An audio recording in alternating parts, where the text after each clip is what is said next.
Good morning, everybody.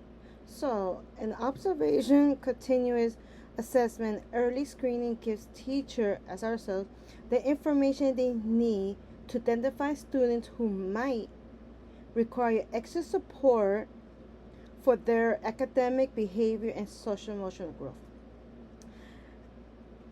Early childhood special education specialists must first comprehend the best technique for data collection, analyzing, interpret to offer the necessary guidance.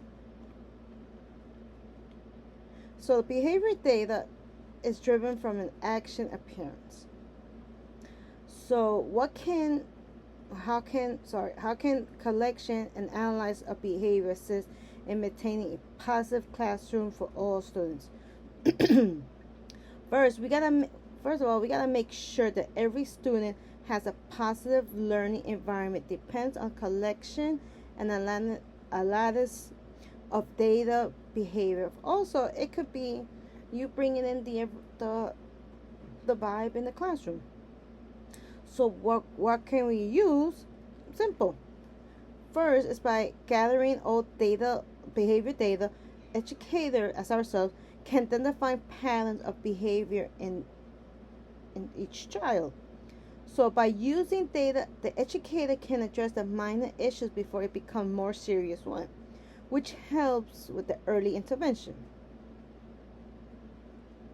So also therapists can be custom for individual students based on the behavior data. They are able to pinpoint the problems or the triggers that the child are facing and develop a strategy to help them. Also, the decisions can be made with a factor foundation thanks to the behavior data. Teachers, administrators, or anybody can make a well-informed decision on the classroom management strategy because they have a hard data showing that the policy and procedure are effective. Also, the setting gets more big as the techniques are tolerate to unique dramatics of the classroom. Also, by documenting the good behavior, not only the bad behavior, but the good behavior, educators can target positive reinforcement. When their good behavior is recognized and rewarded, students are motivated to keep up the good work or act good. This encourages the feedback contribute to the development of the classroom climate where the students feel important and motivated to perform well. Students' achieve goals can be created by using the behavior data analysis. This is when students are aware of what is expected of them and the reward for good behavior. They are more likely to create a positive learning environment. Data on students' behavior may indicate issues including mental distress or getting bullied by somebody or even bullying somebody. Early detective of these issues enables prompt resolution, guarantee a safer and more welcome learning environment. Behavior data can also be used to make teachers responsible for maintaining an order in the classroom. Teachers can evaluate the effectiveness of the strategies and adjust as necessary. This can help the school setting where children feel safe and appreciated. So also there's like the benefits of having three methods document and organizing development data, which is one of them. It's the the old school one. It's the paper and pen document. This is a one simple low technique way to record behavior data is to use a pen and paper. It needs very little equipment and training. Paper records are convenient for field observation because they're lightweight and portable. And if also another way is a spreadsheet software. Its effective data organizing, sorting, filter can be achieved by using spreadsheet programs, such as what we use Microsoft Excel or Google Sheets. It makes the process of monitoring and evaluate data over time easy. Spreadsheet software formulas and functions can automatically calculate, save time, and lower possible of human error. By using graph and charts to graph the behavior data, you can more easily spot patterns and trends. Also, another one is the behavior data management. The behavior data can be central stored using a special software such as an electric health record system or ABA, which is applying behavior analysis. Professional or teachers can easily assess and share information thanks to this. A lot of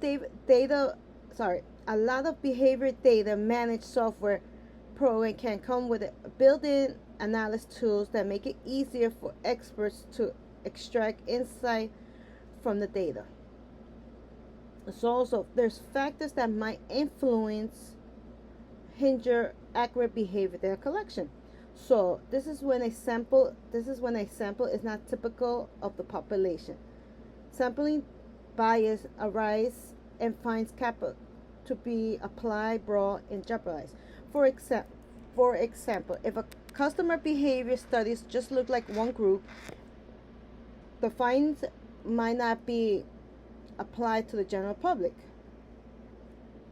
Also, when expertise color how behavior is interpreted is known as observed bias. For instance, an observed prejudice in the favor of certain teaching strategy may unintentionally highlight examples in research.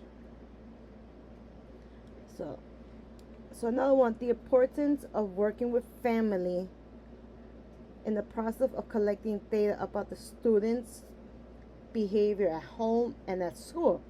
So teachers who work with family gain a thorough insight of the child's life.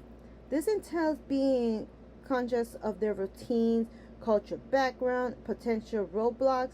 By being aware of these aspects, educators can be more effectively modify and have a support system to meet the unique needs of each student. Working with family fosters a sense of partnership and support.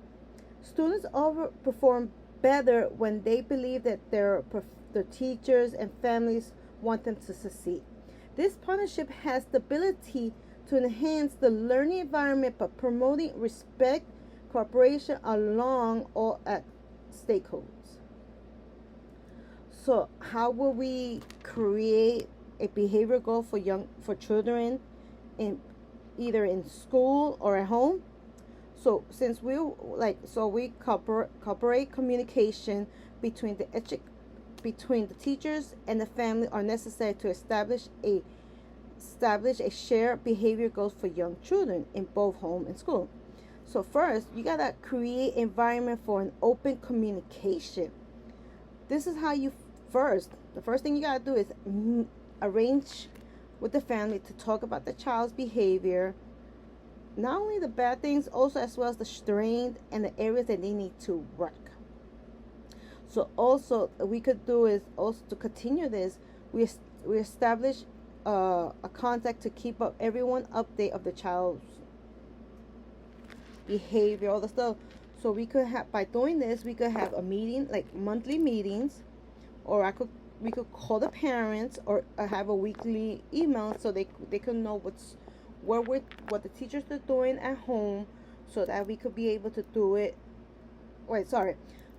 So they know that what we're doing at school, so they could follow along at home. So whatever they do at home, we continue it at school, so we could make the child more success.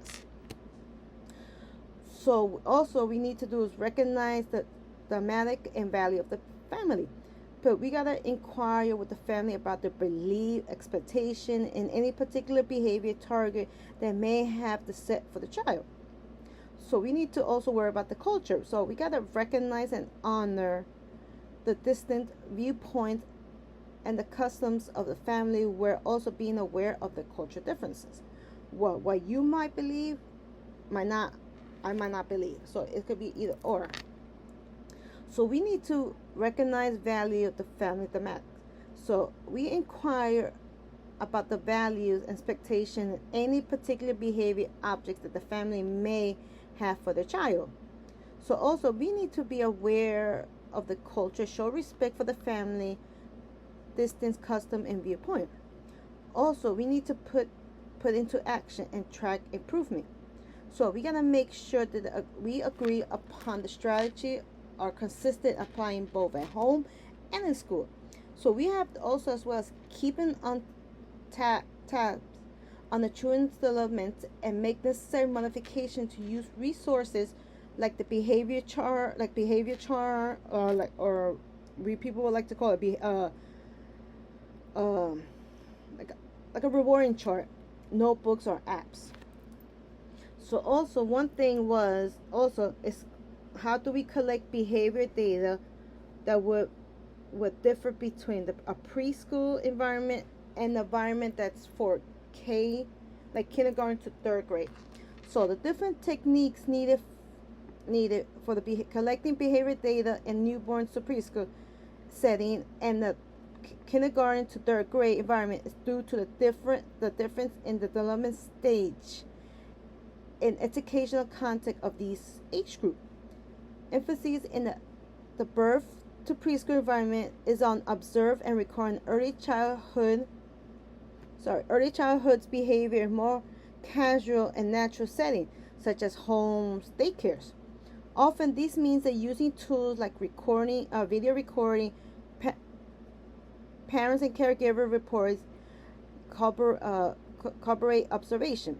Since the toddlers at this age are still learning how to communicate, and a lot of information gathering relies on the parents or the caregiver and non-verbal cues. Understanding the social interaction, emotion expressed, and early language development is essential. So collecting of behavior about children without expectation. So different techniques are needed for collecting behavior data in newborns and preschool setting. Oh, sorry about that. So thank you anyway.